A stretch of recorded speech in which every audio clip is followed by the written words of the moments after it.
And good morning. It is Tuesday, February 10th, and we are businessing. This is Small Businesses Daily Live Show. I'm your host, Pat Miller, the Fridays Off guy, founder of the Small Business Owners Community. And our show today is sponsored by our good friends at GenHead and NG. So on today's show, small businesses are a huge target for cyber attacks. Now, if you think, come on, cyber attacks? No way. There's no chance. I'm too small. I hate to break it to you. You are one of the main targets right now. So we will talk about the risk of cyber attack and exactly what to do to protect yourself. After 100 years, a familiar retailer is closing and making ridiculous claims as to why they're closing. And heads up, Valentine's Day is Saturday. You're ready, right? We're going to have a discussion about what Valentine's Day can teach us to be a better small business owner. Also today, I'm super excited because we have an in-person idea slam. Paul Warlowski from Simple Endurance Coaching. He's currently focused on the gravel bike market. He's an endurance coach. He helps people ride their bike on gravel in competitions and get better at it. But he's wondering, am I niched down too far? So we'll talk about that, and maybe there's something you can help us with as well. So get your creativity muscles loosened up. And then later today, I'm heading to Madison. Heck yeah. Small Business Owners Community in-person meetup and new member welcome event. We do it every quarter, and I get to go over to Madison today at the American Family Dream Bank, meet some of our members, do another in-person idea slam, and shenanigans will take place. So if you're in the Madison area, make plans to join us at 2:00. And you need to be more like Michael. Let's just talk about this right. You need to be more like Michael. You know why you need to be more like Michael? No, not smart and funny. No, you need to be more like Michael because Michael said good morning and he makes me feel all warm and fuzzy inside. Now, if Michael were doing it right, the next thing he would put into the chat would be his business link. So that way we can all business with him as well. So if you're watching the show, no matter what platform you got us on, if you put it in the chat, I'm going to see it, and we'll do our best to welcome you to the show and feature as many of you as possible. Oh, and hey, Michael's coming to Madison. Heck yeah. We'll see you there, Michael. Now, business link. Come on, get to it. Share it, will you? So when you comment, share your business link, and we would love to showcase you and what you do. Let's check in on the news, shall we? Okay, Eddie Bauer. Eddie Bauer is closing. And when you hear, oh, Eddie Bauer is closing their stores, that seems to be one of those businesses that, yeah, I remember ordering from Eddie Bauer. Certainly something I have in my closet. I got some Eddie Bauer. That means they're closing. Not, I can't believe Eddie Bauer is closing. You kind of know that they're at risk. So it isn't super surprising to me that Eddie Bauer is closing. Good morning, Teresa. Thanks for tuning in. Drop your link. They're closing 300 retail locations. That's a lot of retail locations. That's a lot of close. And this brand did not get started in the 80s or something. It's a 104-year-old brand that struggled to compete with online retailers. That's what they're saying. They're saying we couldn't compete online, and that's why we're closing. Thank you. Teresa follows the instructions, gets her link in there. Absolutely. And Michael Rampola does the same. Fantastic. So they're saying we couldn't compete online. Okay, I get it. That's hard. But then they just can't help themselves. They just can't help themselves. They're not just saying they can't compete online. They're also saying, and this is a direct quote, they're blaming the pandemic era changes in consumer behavior. That's what they're blaming. The pandemic. Pandemic 6 years ago. 6 years ago, next week or something like that is when we first found out about the pandemic. You shouldn't be blaming the pandemic, Eddie Bauer. You know what you should be blaming? You should be blaming $28 plain white t-shirts on your online website. I pulled that this morning. 100% cotton, short sleeve, classic t-shirt, $28. $28 for a t-shirt with nothing on it. I'm shocked you couldn't compete online. And I'm shocked that that nasty coronavirus got you. Dag nabbit. That virus got us. $28 t-shirts. I have a feeling that that had something to do with it. So what do we take out of this? It's a wake-up call that nobody cares about your history. Nobody cares. You could have had a corporate job being the president of the free world for 110 years and then open your small business. Really, nobody cares about how long you've done something. Nobody really cares about your client list. It feels good to say, yeah, I work with Fortune 500 brands. Cool. I work with brands from all around the world. Also cool. That might get you in the door. But in a world of infinite choice, the only thing that matters is a really specific transformation. What do you stand for? What's the one thing you do better than anybody else in your space? And can you prove it? Generalists are going away. And it's fun on this particular show. We're going to talk in the Idea Slam. Did Paul niche down too much? That is going to be a lot of fun to have a conversation on, because it's kind of what I'm pointing at here is that you need to niche a little bit. And I'm suggesting that maybe you're not niching enough, because generalists are kind of going away. And if you go to the Eddie Bauer website, they've got a little bit of everything. So when you're thinking about what do you do for people, you got to get clear on that transformation. You've got to provide it right up front. And remember that nobody cares about you and your story. They only care about what's in it for them. That's it. Comments going on in the chat as well. Rebecca Bryan, good morning, friend. Speaking of t-shirts, hi from your favorite personal stylist at styledwithatwist.com. That is how you check into the chat. Be more like Rebecca. Now, Rebecca, you're in this space. I know $28 t-shirts are not uncommon.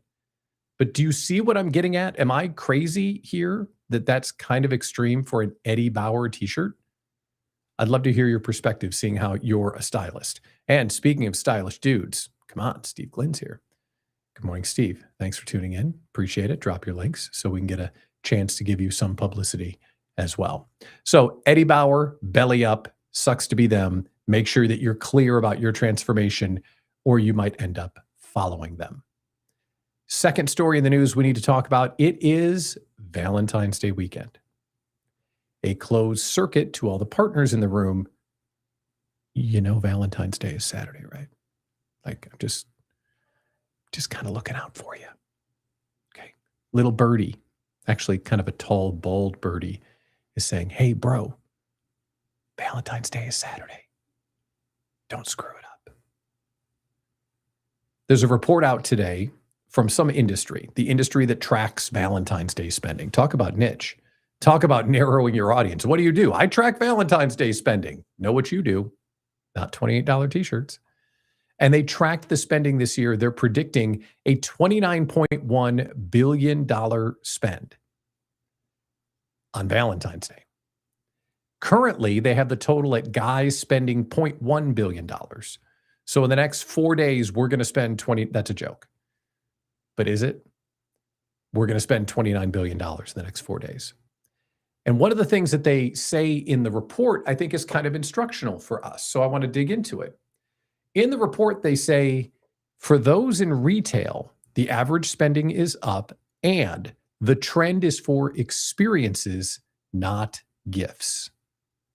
And I think we could probably draw this out to what you do, even if you're not a retailer. Let's think about what you offer your clients and how might we, that's the classic brainstorming line, how might we turn what you do into an experience? How might we do that? So let's brainstorm on that just for a second, because I have some ideas. Okay, I want to show the chat. Why won't you show the chat? The chat is being finicky, and I'm trying to show the chat, and it won't do it. Sorry, chat. I'll come to you in a minute. So how might you think about an experience in what you do? Here's a couple ideas to get you thinking. The classic one is to think about a restaurant. So instead of having a dinner reservation, which I'm begging to get one as we speak, because I didn't do it early enough, Friday or Saturday night, instead of doing that, On Sunday, when maybe you're normally closed, host an afternoon cooking class where couples can come be the sous chef, the whole yes, chef, bear kind of thing, bears, and prepare your own Italian meal with the chef. And you could probably have 6 or 8 couples in a cooking class, charge out the wazoo for it, and let them pretend to be chefs on Sunday. Totally awesome. How about for our friend Mitch at Paul's Jewelers and other jewelers that are out there, instead of buying a ring, have an evening with a gemologist, bottle of wine, gemologist, and educate them on the different types of precious metals. Doesn't have to be gold, doesn't have to be platinum. Maybe it's going to be this kind of metal or that kind of metal, and this is why, and help them build a ring that has a story that's hand designed that evening. Pick out the cut, pick out the jewel, pick out the metal, kind of draw out what you want. Have this chocolate and wine kind of romantic heirloom craftsmanship evening. Speaking of wine, if you sell wine or you're a wine bar, instead of selling just a bottle of wine or having a class, maybe create a wine club with monthly tastings. And each month is led by a sommelier and maybe a native of that region. So you learn a little bit of the language, a little bit of French, sommelier, taste the French wine, go home with 4 or 5 bottles, and now you've got a date night. You've got an experience. You see what I'm going for here? An experience in what you do. And these are all customer retail ideas. I still think even if you're a service business, you could offer some of this, and it might not be romantic, but it could be really thoughtful. Let's say you're a copywriter. You write websites for a living or social media for a living. What if you were to offer a co-creation package where the person you love finally gets the novel out of their head and onto paper?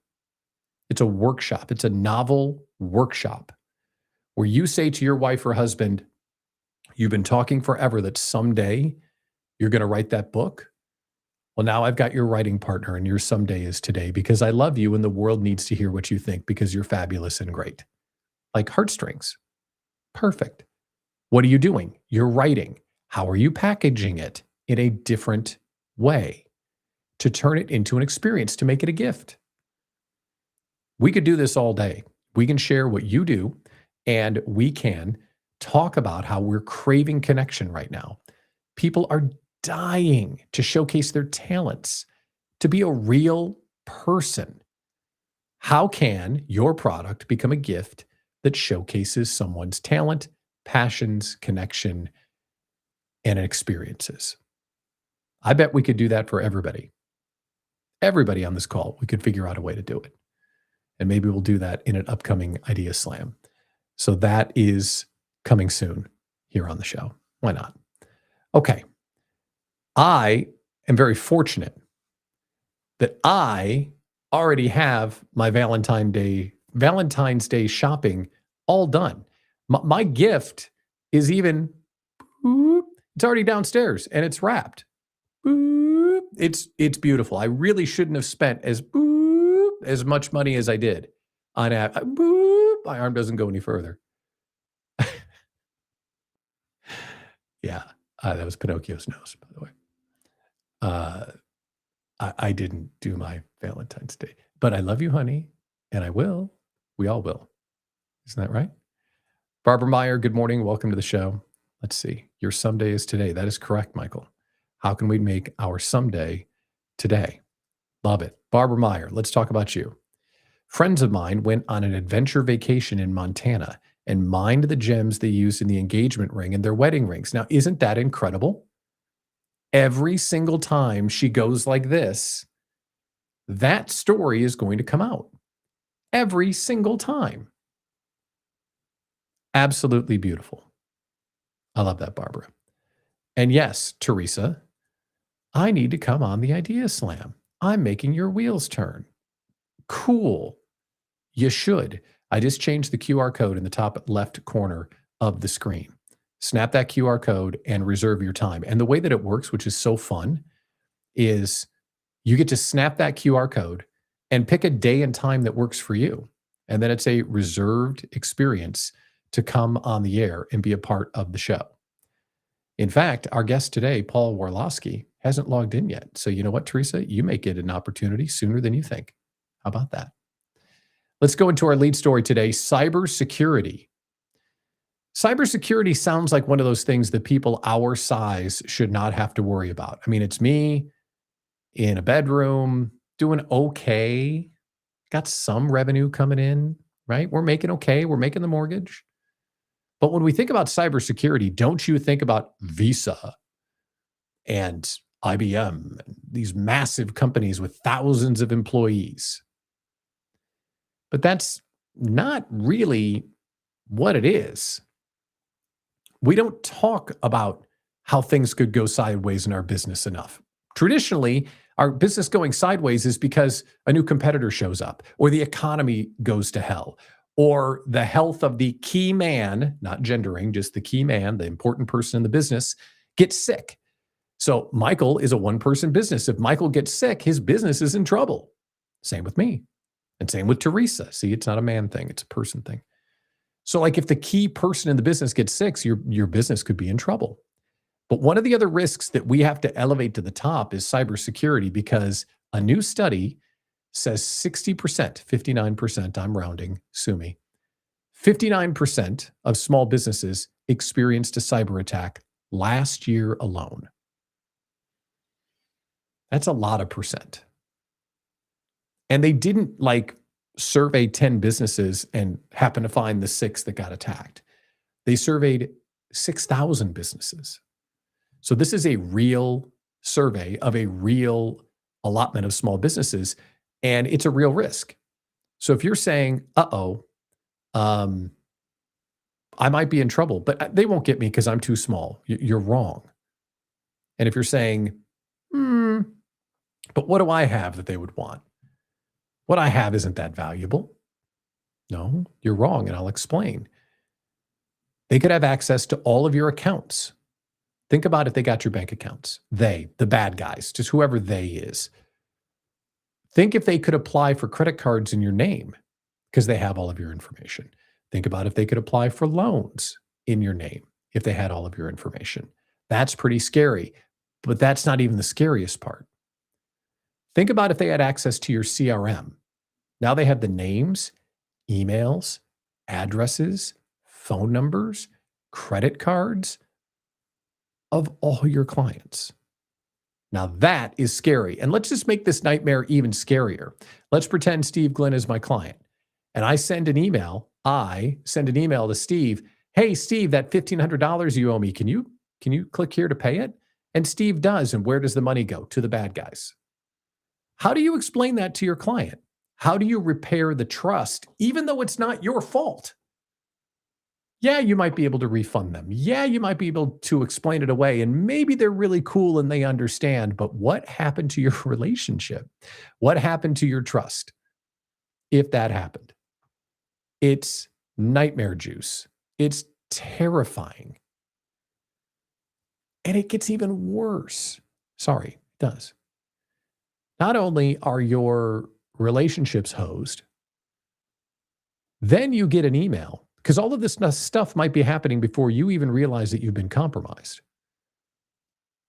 Then you get an email that you've been locked out of everything. And the email's clear. Hey, guess what? Give me 10 grand or you can't come back into all of your things. And 10 grand, a $10,000 ransom, it's kind of getting off easy. What if the number was 25,000?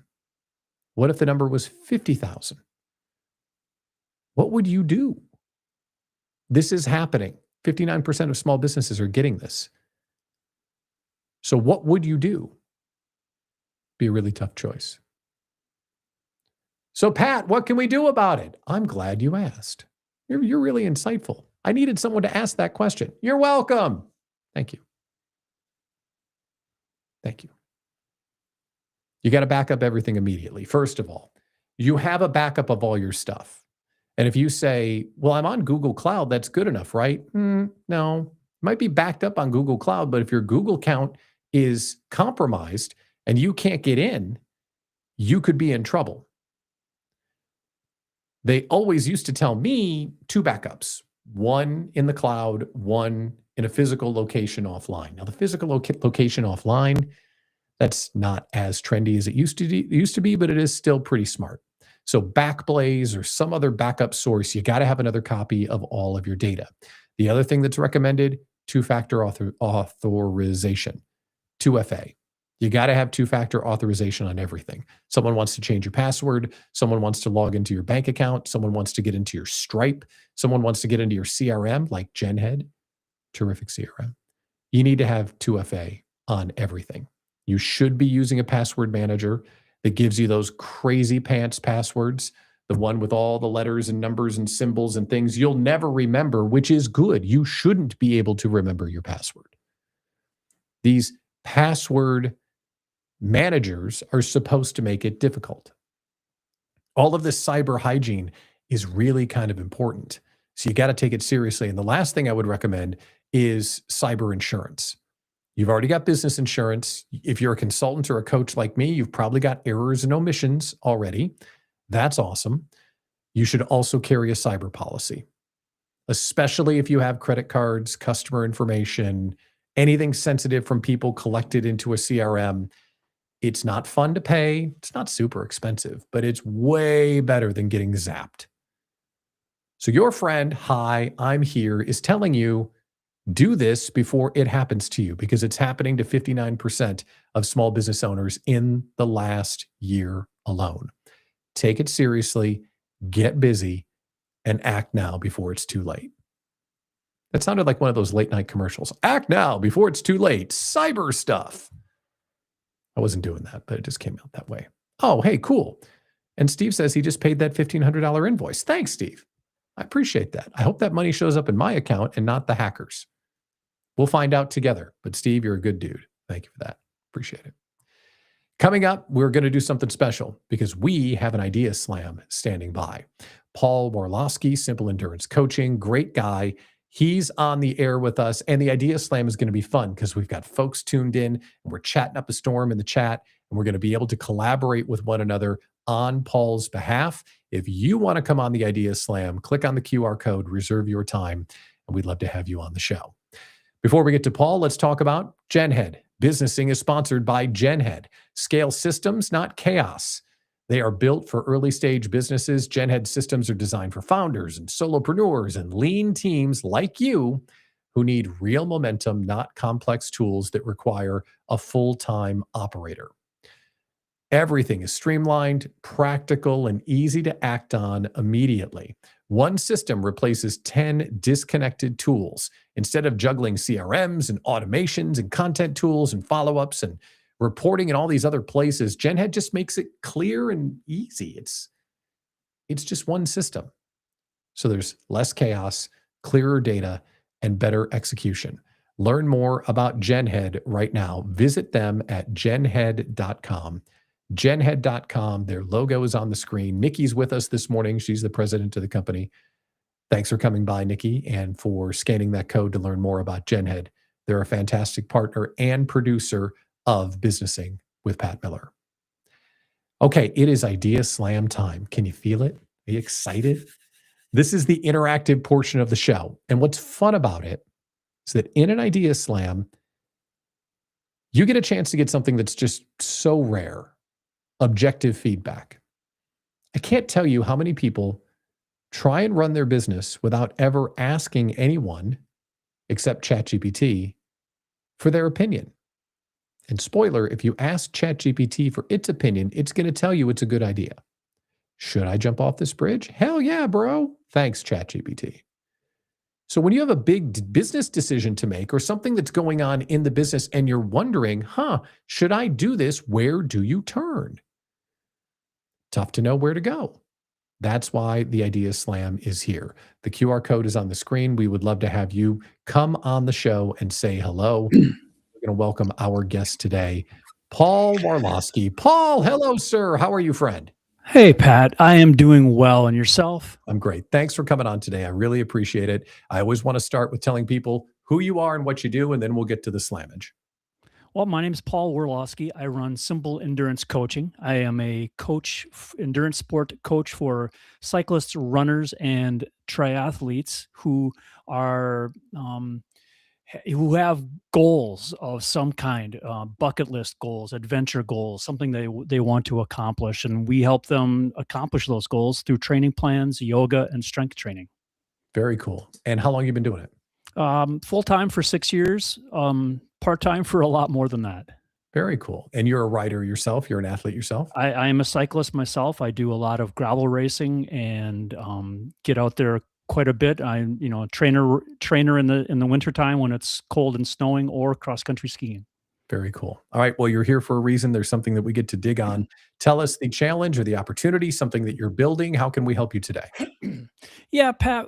Um, Ever since I got started, I have been focusing on niching down my appeal to other cyclists and or runners or triathletes, and I have focused on kind of the everyday cyclists and runners and triathletes, and trying to help those people accomplish their goals. I did, as you just talked about, talk with my chat GPT, and I actually use GenHead as well, and love the product. Um, and we had a long conversation about my marketing, and one of the things it suggested was to niche down even further to simply gravel racing. Mhm. And because that's what I do a lot of, that's where I travel a lot to, I talk to a lot of people, and it's a very small niche. I did get an email from my web developer saying that maybe that was too small of a niche, because Google looks at the title of your website. So my question is, how best do I position myself to bring more people into my pipeline? Should I drill down very specifically, 40 to 50-year-old gravel racers? Should I continue to focus on everyday athletes? Should I broaden it simply to endurance athletes? So I'm Okay. looking for some feedback from you on that. Great question. And those of you in the chat, we'd love to have your feedback as well. So drop any ideas you might have for Paul in the chat. Let's start with, what does success look like? How many athletes do you need to have a thriving coaching business? What does success look like? Between 30 and 40 athletes. 30 and 40 athletes. Mhm. Got it. And are there enough gravel racers that see you as a trusted authority for them all to be that 30 to 40 clients? I would say yes. I'm working on that, becoming the authority. Mhm. Okay. How many other gravel racing coaches are there? That we are getting pretty narrow there. Yeah, there are a lot of endurance sport coaches. Whether there's specific gravel coaches, I don't know, but gravel, in terms of growth in the cycling scene, has just exploded, because that's what many people are doing right now. So Okay. there's definitely a market for that. All right. So there's a market. You've got the available inventory to serve these people. What does a gravel coach teach you that a normal coach doesn't? Why would Mhm. someone want to work only with a gravel coach? What's the transformation? You hear me say all the time, what's the Mhm. transformation you provide? What's the transformation of working with a gravel specialist that just a regular old endurance coach wouldn't know? I think between fueling and strength training and learning the nutritional and equipment, and gravel races tend to be 3 to 12 hours long, and so they require a different set of skills and fitness requirements for the individual. Okay. I want to ask a kind of probing question, and you don't have to Go use for it. real numbers if you don't want to. But are you charging enough if you need 40 of these people to be happy? Like, Yeah, how that's many a good people do you really need? Because this is a very specialized area. And if yeah. you tell someone that I'm the world's greatest, I'm a golfer, I specialize in teaching you how to hit the driver. So the people that have a problem hitting the driver would go to a coach that's a specialist in hitting the driver, because that's a very specialized area.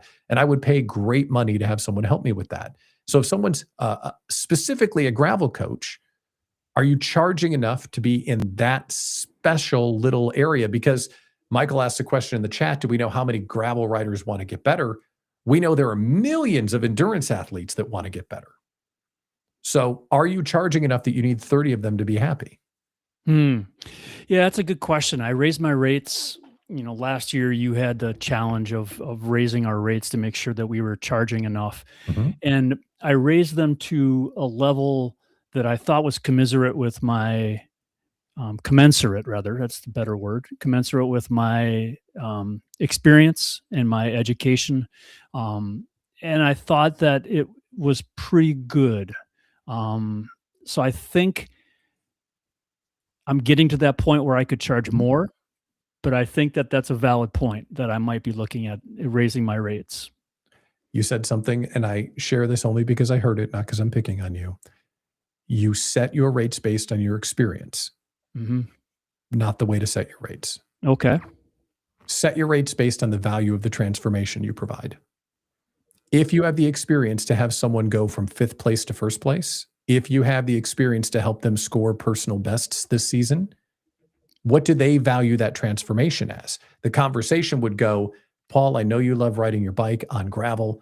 I love it just as much as you do. I've done everything with my training and my coaching to make sure that I make gravel riders faster. What is it worth for you to finish first? What is it worth to have a personal best?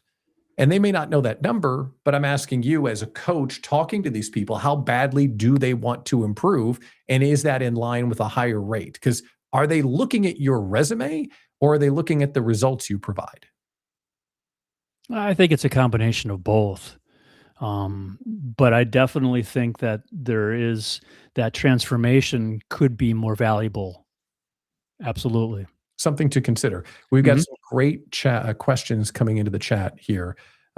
Okay, so let's see. We want to go to Barbara first. Barbara asks, would you consider expanding to include younger riders, which may keep you in the same vertical of gravel riders, but now you're talking to adults and kids that are aspiring in gravel? Is that a thing? Yes, I am coaching right now, probably half a dozen, well, probably about 9 different junior riders who are plus some riders who are in their 20s, junior riders being typically under 18, Mhm. um, some of whom are getting into gravel as well. So, yes, I can expand that, um, and not just masters riders, but junior riders as well. And I wonder if that's that team concept. Yeah. Team Paul for masters, team Paul for kids, or however they want to be addressed. But you come up with a branded, simple endurance, or you come up with a team name so you sound like a Formula One house that has different racing cars, but it's all the same team feel, both for kids that are coming up, for 20s, and for masters. That way, you're the gravel guy, but you have different audiences of younger, middle aged, older, but you never have to come off of um, the dot of being a gravel person. Nikki asked a great question. What's working for you currently? Are you getting most of your leads from your newsletter, your referrals? Where are the leads coming from at the moment? Yeah, that's one of the questions that I had for you is, I have a newsletter that I'm working on growing, and that has been a priority. I have um, a gravel guide that I use as a lead magnet, Mhm. and that has been, and I've been doing some Facebook ads to try to, improve the number or increase the number of people in my newsletter. Um, Most of my leads now, I wouldn't say most, I would say half come from advertising and newsletter and half come from referrals. Okay. So the newsletter is great because that's an owned audience. Every time you get Mhm. someone on the newsletter, you get to keep on hitting them over and over again. And even if the open rate is 30 or 40%, that's free reach that you get to go out there and share that transformation week after week. Michael asked a question in the chat, which is a good one. What is the general percentage of endurance racers who invest in coaching? There's 100 people in a race. How many of them have a coach? Yeah, that is a really interesting question, and one that goes, I think, directly to the pricing that I have. excuse me, I don't know that number. And I think that that's a number that we're trying to learn more about and trying to figure out, you know, are there different tiers of coaching that can be offered to different gravel racers? Can I offer a full custom package to one? Can I offer an AI driven platform to another? Mhm. Are there different levels? Are there simply training plans? And what I'm trying to do in my newsletter is offer those three different ways of coming into the system, so that there's a simple training plan. Here you can buy the training plan and go from there. And I think the visual, and if I had my whiteboard here, I'd show it. All of those things can be aligned. So let's give you back to what I'm thinking here. Can you go that narrow? Yes. Do you need to broaden? No. And success may be going even more narrow. You're not simple endurance coaching, you're simply gravel coaching. And you're not talking about helping you with all of your diet and sleep. All you're saying is go fast on gravel. That's what I do. Hi, I'm Paul. I help you go fast on gravel. That's it. And if you want to go fast on gravel, click here. How do you go fast on gravel? The things you just mentioned, that's the funnel. At the very top of the funnel is what you give away for free to prove that you're a guy that knows how to go fast on gravel. Every week, I share 2 tips to help you go fast on gravel and achieve your personal bests. Oh, you like me? You want a little more? Now we start building the trust through the funnel. So we've got a funnel. At the top is the free stuff.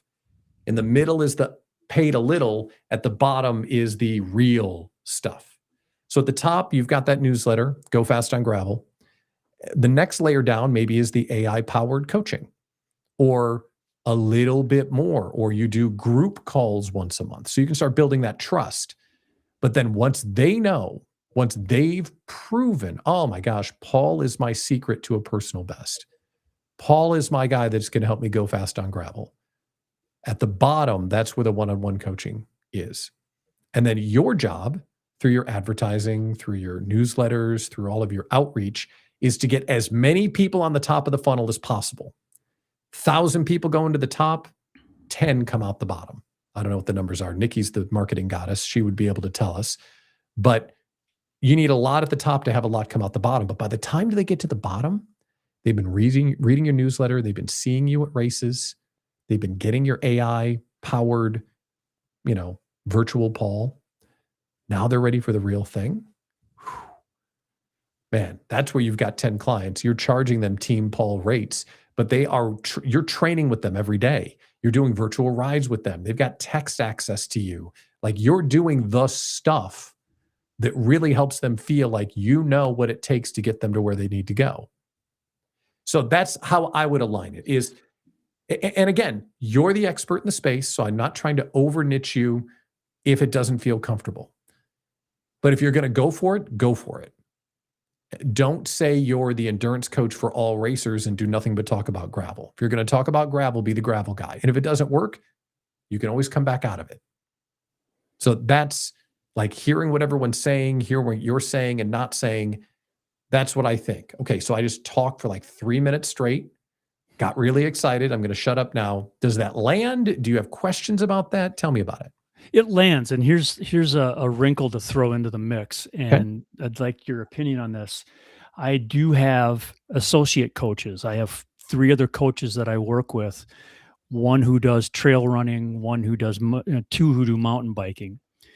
So the comment was made from Alexander at Layerly Computers, the Layerly site, who does my site. It's like, if I narrow it down to just gravel racing, I may exclude the trail running and the mountain biking. And that's where I start getting myself all confused. If this was just myself, I can see narrowing down even further to, as you're talking about. What do you think about that?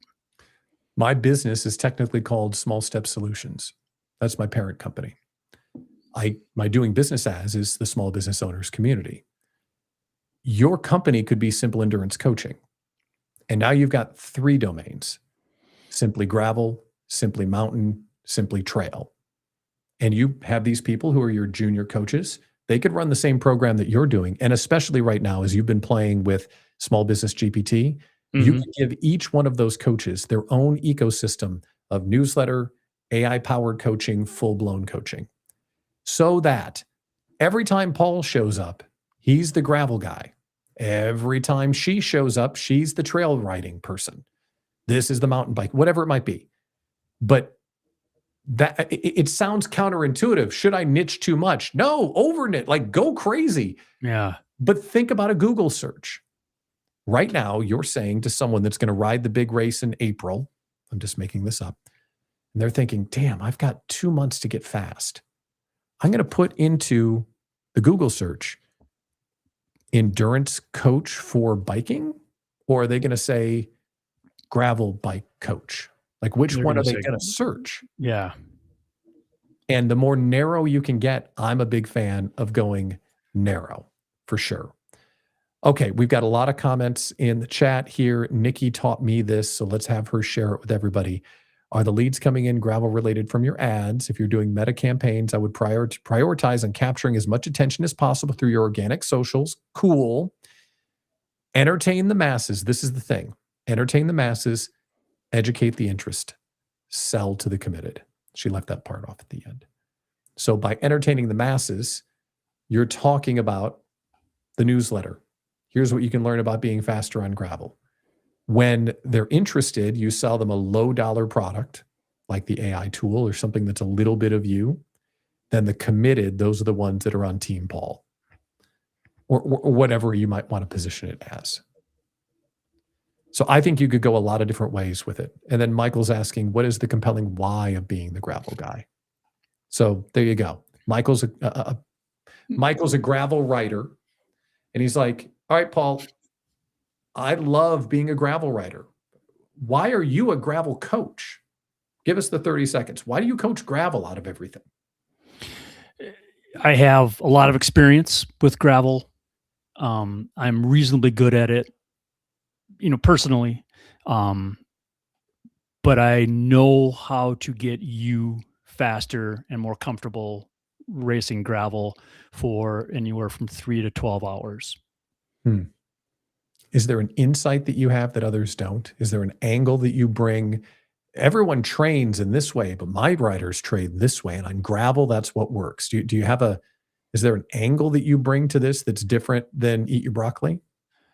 No, I don't think so. I think my angle is more my background as a teacher and as a doing cycling for 40 years. I think there's a different angle of how I go about the coaching and how I go about programming and the relationship that I build with my athletes.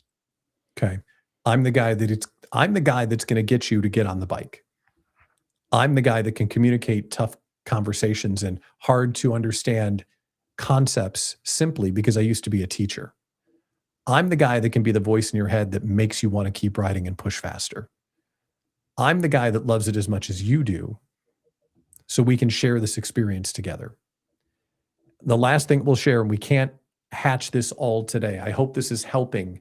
Oh yeah. The last thing that we need to get in your business, I think, you need the ownable idea. What do you mean by that? Ownable idea is, I believe that small business is lonely and hard. You've heard me say that. I believe that we can all work better and faster. And I believe that we shouldn't have to work 5 days a week. It's a relic, it's a bad habit, and it's something we're doing out of obligation, not out of reason. So my ownable idea is, hi, I'm Pat Miller, the Fridays off guy. You should only work 4 days a week. Why? Because we can. Why? Because time is compensation. Why? When we started our business, we didn't want to work 60 hours a week. Why? Because AI agents and smart behavioral choices will allow you to only work 4 days a week. Why? Every small business owner would kill to be able to do that. That's my ownable idea. So you need to reflect on, what do you teach? How do you teach? Why do you teach? What pisses you off? What do people do that you think is wrong? What do writers go, oh my gosh, I've never heard that before? What's the thing that you share with someone that makes them go literally faster? Reflect on all that. Chew on all that. Because when I said to you, why do you teach gravel? Mm-hmm. You need to have something similar explode out of you. We just talked about it with Eddie Bauer. I used to be a teacher. Cool. That's not what I'm buying. And I'm not being disrespectful. It's very helpful you used to be a teacher, but Nope. that's not a purchase point. Why gravel? Because I've been studying the difference between trail and gravel. And I modified my training to make you go faster on gravel. And there's a different type of diet you have to race for 12 hours. And I've done everything tuned just for the gravel rider because it's different than mountain. It's different than trail. And you see what I mean? You got to have an ownable idea and angle in what you're doing. And then I think it all comes together. That makes a lot of sense. And I will have to do some thinking on that because I don't know what my ownable idea is right now. I think you need to articulate it. But I bet if we got a whiteboard out and really started going through the questions, it would be something that surfaces. And it will become your ownable idea when you can just let it explode out of you, when it's something you really, really believe in. And then it's a real differentiator. So we covered a lot of ground here. Is there anything left that you want to ask about? I know that we threw a bunch of stuff at you, but I think your question of, did I niche too much? No, I don't think so. And you may be able to go further. That's my answer. Any other questions or comments or sarcastic remarks you want to share? No, thank you, Pat. I really appreciate your time. I have a lot of good notes here, and I look forward to pursuing this. Oh, heck yeah. And let's not forget our MVPs in the chat as well. Yeah. Everyone gave some really great feedback. And Michael adds a really great touch point. In our network, there's a guy named Eric Clark, and I can introduce you if you don't know him. But Eric started podcasting, and he started with the okayest hunter. His whole concept is go out and hunt because it's fun. Don't go out and hunt because it's a competition. You can just be the okayest hunter, and it's great. That's his ownable idea. Then he made the okayest fisher, and he has the okayest a whole bunch of different stuff. I think he has okayest golfer now or whatever. But he's got a bunch of ideas around that ownable idea. We're doing this for fun. It's not a competition. So if your ownable idea is something that springs from, I'm Paul and I help you go fast on gravel, how? Like, what's the point of view? What's the angle? And I think if you nail that down, you're going to be in really good shape. So thanks for coming on, Paul. I really appreciate it. Thank you, Pat. I appreciate your time. Awesome. Paul Warlowski, Simple Endurance Coaching, or will he be Simple Endurance Coaching by the next time we talk with him? We'll find out. Okay, so was that fun? Is it only me that finds that incredibly fun? I love doing that. So thank you, everyone in the chat that wanted to participate and gave us some great ideas. I really appreciate you. And if you're sitting there thinking, I wonder if Pat could help me. I wonder if I should go on the show. Yes, and yes. The QR code is now on the screen. Click it. And when you do, you can pick the day and time that you want to come on the air. And we can jam on your business at the same time. And here's a little bit of a secret. You all know about Paul's business now. So it's kind of free advertising while we work on your business as well. So snip the code and come on the show. I would love to participate and brainstorm on your behalf. In just a little bit, I got to hop in the car and get over to Madison. We're going over to do our small business owners community meetup in Madison at the AmFam Dream Bank, 2 to 4 this afternoon. We'll talk more about that in just one moment. Businessing is sponsored by NG. Oh, they're so cool. NG is the marketing engine for your small business. They make it so easy to tell your business story. Even when things feel uncertain or busy or overwhelming or annoying, NG is going to help you get it done. It's an AI-powered marketing engine. Get it? NG engine that learns all about your business, plugs into all of your tools, and then puts your marketing almost on autopilot. Imagine having help telling your story. Imagine if Paul could go to NG and say, okay, I'm the gravel guy. Help me make this social media.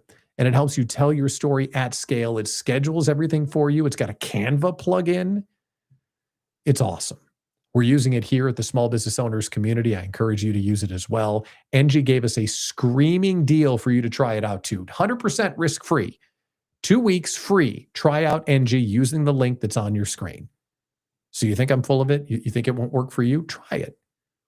And if it's wrong, you can cancel after 2 weeks, not get charged anything, and yell at me. I don't think that's going to happen. Then they'll give you 2 months with a discount, and then it's a whopping $29 a month to make your social media headache go away. The software, it is awesome. Use the QR code that's on the screen or in the chat, ng.co/SBOC. ng.co/SBOC. NG is solving the I do my own marketing problem. Thank you, NG, for being a part of the show. Okay, it's almost time to go. We get to go to Madison today. Super great. Madison, Wisconsin, Small Business Owners Community Meetup from 2 to 4. AmFam Dream Bank. And by the way, there's something really exciting I need to tell you. And don't let me forget to tell you about the domain name that I got. 2 things. Do not let me forget those 2 things. The email that I got and the domain name that I got. Okay? Just let me finish telling you about Madison. 2 to 4. AmFam Dream Bank. Networking event for owners only. Small business owners are getting together. Then an in-person idea slam. So if you enjoyed what we did, we're doing it again today, 2 to 4. And I'll be all warmed up. So we'll be good to go. It's your chance to join the small business owners community. And what's so great about the SBOC, it is $9 a month. And inside this owners only community, we've got our tech hotline, our legal hotline, idea slams a couple of times a month, co-working a couple of times a week, and a supportive community of small business owners that understand what you're going through. They're here to give you trusted feedback. They're here to tell you the truth because they lived it. Links on the screen. Join the community. It's $9 a month. Okay, before we leave, these 2 things I got to share. First, I got a domain name. All right. 4 years ago, I think it was 4 years ago, and I don't remember who did it. So if it's you, I'm trying to remember it's you.